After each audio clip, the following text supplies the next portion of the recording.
الله. الحمد لله الذي أرخص القات وغلى مشقاية الشقاة وأرسل علينا داعش والآفات والدود والطير والحشرات. أما بعد إخواني المزارعين ويا أصحاب القات اللعين، أوصيكم بتقوى الله في كل حين.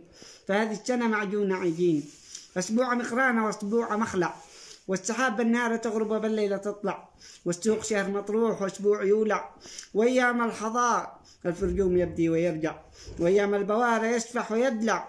فكم جهدك أيها الرعوي وأنت جاوع مثل الكلب تعوي، فمن بعد الغريس يدحس جلدك دحيس، وتعيش بين التفكير والوساوس. متى تقوم غرستك تملي الكيس؟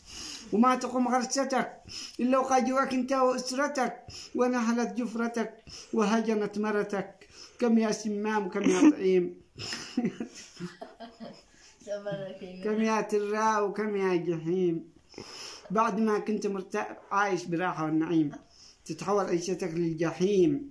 وانت بالحجن والدبة وزوجتك بالشريم، من شافكم يقول ام الصبيان والشيطان الرجيم.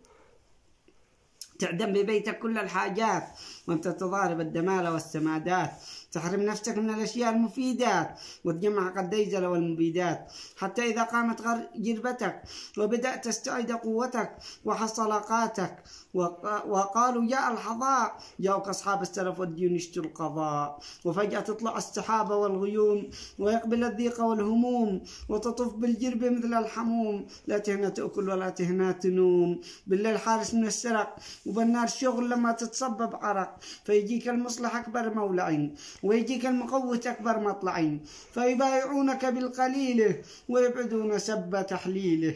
والمصلح يشتي منك صلحة ولعصة،